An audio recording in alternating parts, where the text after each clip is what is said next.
Le sommaire, eh bien, il est le suivant. On va parler de la sélection camerounaise. Justement, où va-t-elle ?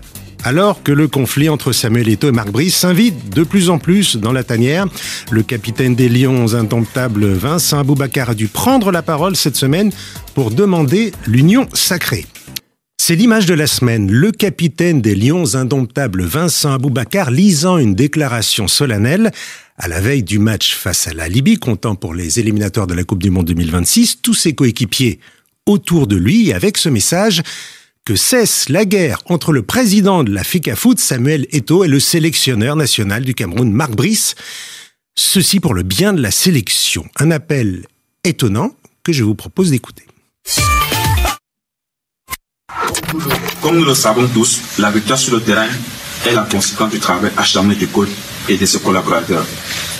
Permettez au coach qui travaille avec nous au quotidien d'exercer dans la sérénité, notamment en lui permettant d'avoir à ses côtés son assistant qui, tactiquement, techniquement et stratégiquement, est un maillon indispensable de la chaîne. Ces tensions ont des répercussions sur nos performances et notre capacité à mener à bien tous les objectifs. Par conséquent, nous implorons le ministre des Sports, la Fédération camerounaise de football, tous les acteurs impliqués dans le football camerounais de privilégier le dialogue, l'entente et l'unité.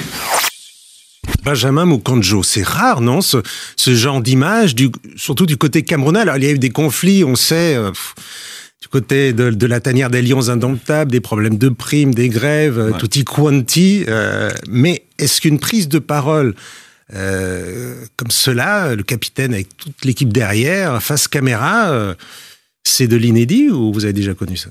Moi, je ne l'ai pas connu. C'est vrai que j'ai connu aussi pas mal de crises. Vous avez été capitaine, ça doit pas être un travail de tout repos. Même pendant que j'y étais aussi. Après, vous savez, les générations se suivent et ne se ressemblent pas. On a peut-être des approches différentes. Certains trouveront que l'approche, elle est pas bonne. D'autres diront que c'est ce qu'il fallait faire. Moi, je pense qu'au-delà de tout ça, ce qu'il faut surtout souligner, c'est cette équipe-là. Il faut surtout penser à cette équipe.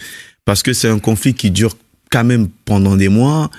Quelque part, les résultats qui ont été positifs aujourd'hui, parce qu'ils sont encore en course pour se qualifier pour la prochaine Coupe du Monde, ils sont qualifiés pour la CAN, on peut peut-être faire oublier ce côté-là. Mais vous savez, pour parler avec certains d'entre eux, c'est quand même une situation qui est difficile. Quand on se prépare à la sélection, ils se posent la question de savoir qu'est-ce qui va se passer là, à ce moment-là où on va rejoindre la tanière. Et je crois que quand on est des grandes personnes avec des responsabilités, à un moment donné, il faut s'asseoir autour d'une table. Parce que l'équipe nationale, c'est ce qui doit primer. C'est ce qui doit nous rassembler. On ne peut pas se permettre de préparer des grandes compétitions et des matchs comme ça avec autant de déchirements de part et d'autre. Moi, j'aime pas prendre position dans des conflits. Je trouve qu'on est des humains, on est des grandes personnes. Il faut que chacun mette un peu de l'eau dans son vin pour le bien de la sélection. Parce qu'aujourd'hui, ce qui doit primer, c'est l'équipe nationale. Les victoires de cette sélection-là nous font tellement plaisir. Mais de la voir se déchirer comme ça, aux yeux du monde, parce qu'aujourd'hui, tout le monde en parle, tout le monde regarde ce qui se passe dans cette équipe, même si, encore une fois de plus, les résultats ne sont pas mauvais, mais je trouve qu'en tant que grande personne, il faut s'asseoir, trouver des solutions, que chacun puisse jouer son rôle pleinement pour permettre à cette équipe, de se développer, d'aller à la CAN avec l'intention de gagner. On ne peut pas commencer une compétition avec autant de déchirements, c'est pas possible. On n'ira pas loin.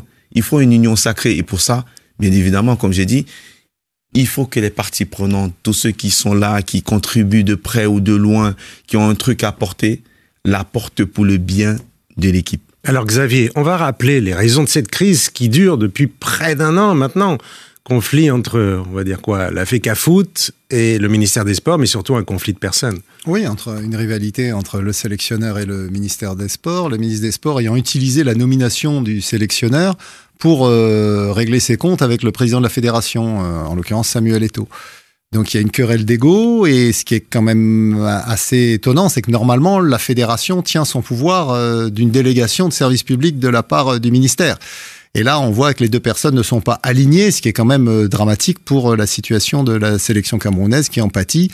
Et je trouve, moi, que cette réaction des joueurs est plutôt intéressante parce qu'elle montre que ils deviennent actifs, ils deviennent partie prenante en prenant une position très claire dans l'intérêt de la sélection pour essayer de s'émanciper un petit peu de cette querelle de personnes.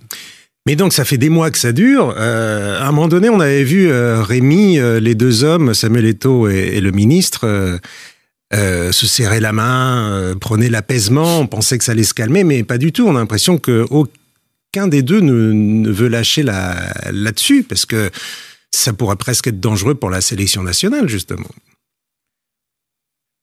Samuel Eto'o et le ministre sont des maillons d'un même régime. C'est une lutte de clans. Il faut savoir que quand Samuel Eto'o arrive, il va se débarrasser de Conceição, qui était le sélectionneur, choisi par Mwele Kombi.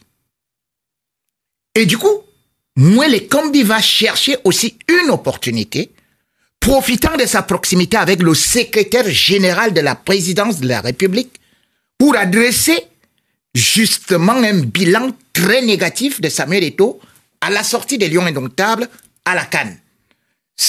Le président prend donc la parole et donne le pouvoir au ministre des Sports. Et c'est là où tout se gâte. Parce que Samuel Eto'o, qui s'autoproclame lui-même fils du président, se retrouve donc avec une partie du gouvernement contre lui. Les joueurs qui prennent la parole aujourd'hui, ce n'est pas de l'émancipation, c'est de la manipulation. Parce qu'il faut savoir qu'en avril 2024, lorsque la fédération envoie justement les convocations à ces joueurs, ils doivent aller dans un lieu choisi par la fédération, un hôtel. Mais le ministre va prendre les joueurs avec des gens qu'il a nommés, qu'ils doivent aller plutôt dans un autre hôtel qui est à Yaoundé. C'est pour besoin de publicité que je ne cite pas cet hôtel. Les joueurs vont accepter l'hôtel du ministre et non l'hôtel de la fédération. Lorsqu'ils arrivent d'ailleurs à Douala, on va éviter de rentrer trop dans les détails, mais en fait, qui manipule qui, en fait? C'est pour ça que nous disons que les joueurs avaient déjà pris fait et cause pour le ministre. Ça fait de telle sorte que la dernière fois, ils ont été reçus par le ministre. Ils n'ont pas été reçus par le président de la fédération. Et là, vous voyez la lettre. La lettre vient dans une enveloppe fermée. C'est gardé la lettre lue par Vincent Aboubakar, c'est ça? Non, c'est Ngande, qui avait été écarté de la sélection par Rigobert Song. Rappelé en sélection maintenant par la nouvelle équipe. C'est-à-dire que Marc Brice, parce que Marc Brice est venu comme chargé de mission et non seulement comme sélectionneur. On ouvre l'enveloppe, c'est-à-dire que Ngande passe l'enveloppe à Vincent Aboubakar, qui lui-même ouvre l'enveloppe et du coup, il a d'ailleurs des problèmes pour lire le message. Et dans son message, qu'est-ce qu'il dit? Il demande la réintégration sur le banc de l'adjoint de l'assistant, pas l'adjoint, c'est l'assistant. Or, sur le contrat, il n'y a pas d'assistant parce que l'assistant est payé par le sélectionneur, mais par contre, le gouvernement, la fédération sont arrivés à une entente que il faudrait, par exemple, l'entraîneur adjoint. Donc, nous avons par exemple l'Ntungumpile que tout le monde connaît, c'est-à-dire qui a été champion olympique. Il y a déjà des adjoints nommés par Samuel Eto'o qui sont sur le banc, mais Marc Brice en réclame un. Il ne réclame que celui qui est nommé par le ministre. Donc, du coup, les joueurs jouent pour le ministre. Mais cependant. Donc ils défendent Marc Brice. On va voir avec Benjamin parce qu'il faut. L'affaire est pas simple, hein, donc il faut pas essayer de trop noyer. Parce que là, ça fait réagir. Hein, le Cameroun, c'est le nouveau FC Hollywood, nous dit Michael Tam. Et puis cette question de savoir est-ce que finalement c'était si spontané que ça, la lettre qu'a pu lire Vincent Aboubakar, il pose la question. Nos auditeurs, là, ils aimeraient savoir ce que vous en pensez. C'est sûr qu'effectivement, quand un capitaine s'adresse comme ça au nom de l'équipe, il y a dû y avoir beaucoup de concertation entre les joueurs et effectivement ça peut être rare qu'il y ait une unanimité, peut-être de façade, façade. C'est clair que pour envoyer le capitaine comme ça. Non, mais c'est clair que dans un groupe, moi pour avoir eu ce poste de lourd de responsabilité, d'autant plus au Cameroun, on a toujours des joueurs qui sont pas pour ce qu'on a envie de faire. Malheureusement, l'effet de groupe, c'est-à-dire que la partie dominante, quand on regarde, si vous avez 20 joueurs qui sont pour qu'on le fasse et que vous avez 3 qui sont contre, Malheureusement, il faut que tout le monde soit dans le même bateau, que tout le monde suive le mouvement. Mais je pense qu'avant de cette sortie, moi, de ce que je sais, hein, je sais pas si on leur a donné, on l'a rédigé et qu'on leur a donné de le lire. Mais moi, ce que je sais et ce que j'ai entendu de l'intérieur, c'est que ça a été l'initiative des joueurs. C'est eux qui ont pris la responsabilité de le faire. Maintenant, encore une fois de plus, ça peut ne pas plaire, je comprends. On peut dire que les joueurs aujourd'hui prennent position. Mais quand on se retrouve quand même au milieu de quelque chose qu'on maîtrise pas, parce que pendant des mois et des mois, ils n'ont rien dit, ils n'ont fait aucune sortie, ils ont juste subi. Tout le monde disait qu'il faut à un moment donné qu'ils prennent position, qu'ils disent exactement ce qu'ils pensent. Et aujourd'hui, ils ont le courage quand même de le faire, et on trouve qu'ils n'auraient pas dû le faire. Donc, c'est pour ça que moi, je trouve que c'est un problème qui est très complexe. C'est pour ça que moi, personnellement, j'évite de prendre une position ou une autre. Pour moi, aujourd'hui, ce qui doit primer, c'est l'équipe. C'est l'équipe qui doit être au centre de tout ça. Il faut que chacun se regarde et qu'on se regarde les uns et les autres, qu'on s'assied autour d'une table et qu'on mette l'équipe en avant. Mais elle marche bien, l'équipe. Hein. Oui, elle marche. 4 matchs nuls, aucune défaite. C'est ce que j'ai dit, que si on regarde en termes de résultats, c'est bien, mais en termes d'image, vous pensez que c'est bien? Alors, l'équipe quand même restait sur une mauvaise image. Ce match nul contre Eswatini, qui est franchement une mauvaise opération dans la course à la qualification. Du coup, bon, est-ce que peut-être les joueurs se sont dit, on va mettre sur le dos de la guerre, du conflit entre les deux pour dire que, nous, sur le terrain, du coup, on est contrariés, on n'a pas réussi à battre Eswatini. Ça, c'était, en plus, à la veille du match capital à Yaoundé face à la Libye, que le Cameroun a remporté. Donc, sans l'assistant. Sans l'assistant qui finalement n'a pas été sur le banc, comme quoi l'appel n'a pas été vraiment entendu. Bon.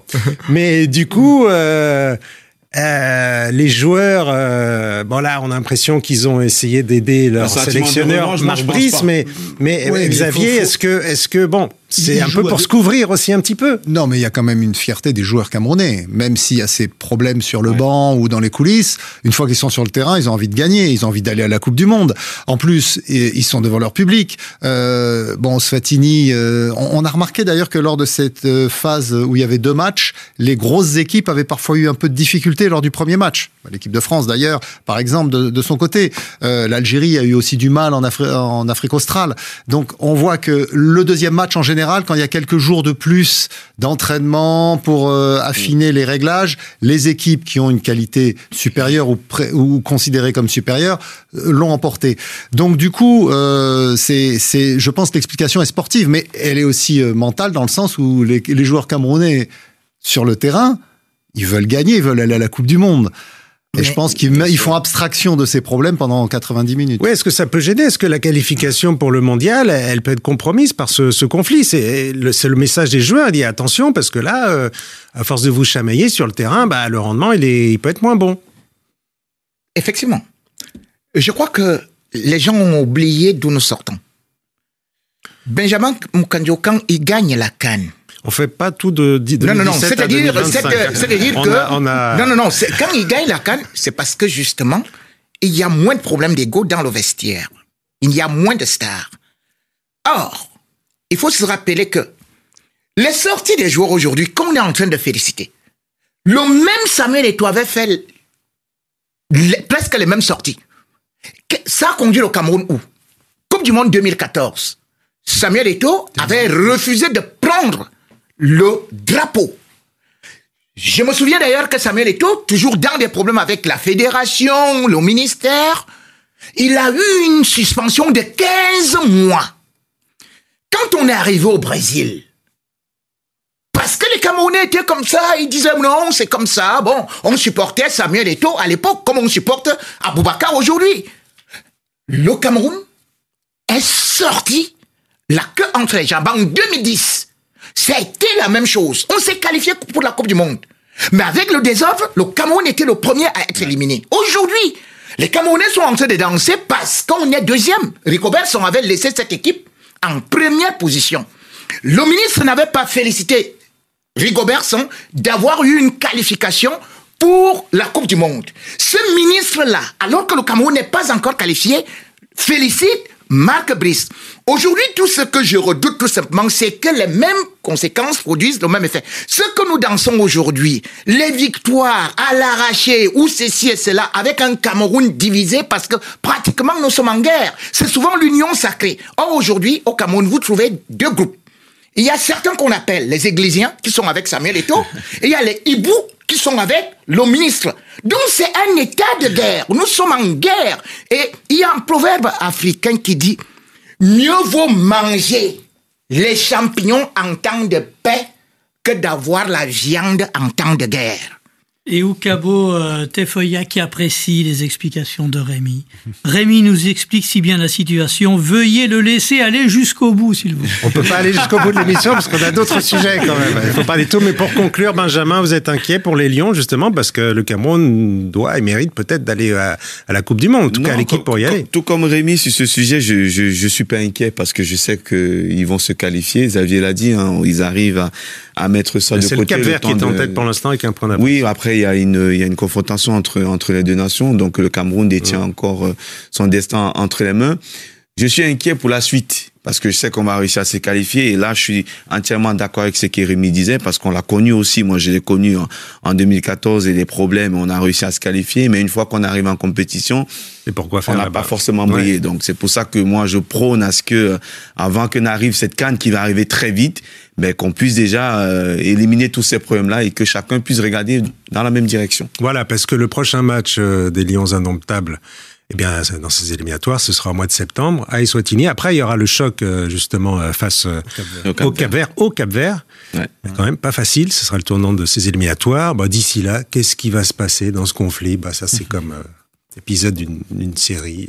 Il a menacé de partir, là. Oui, je crois qu'il va. Non, il faut pas regarder qu'il a menacé mais... de partir. Il est en mission et de toutes les façons, il faut savoir que si Marc Brice veut réussir sa mission, il doit s'inspirer du Belge Hugo Broos, qui a réussi non seulement à ne pas faire qu'il soit totalement sous la domination d'un vestiaire, mais surtout aussi, il peut s'inspirer de Schaffer. Schaffer est arrivé, il était calme, il n'est pas entré dans des problèmes d'égo et tout. En 2001, on a pu constater que non seulement le Cameroun a remporté la CAN en 2002 au Mali, le Cameroun a même été demi-finaliste de la Coupe des Confédérations, battu par la France, et que le Cameroun, même si par la suite le Cameroun a été éliminé en quart de finale en 2004, il est parti, il a laissé une bonne image, mais c'est lui qui est actuellement là. Il restera dans l'histoire comme le sélectionneur qui aura le plus divisé le Cameroun.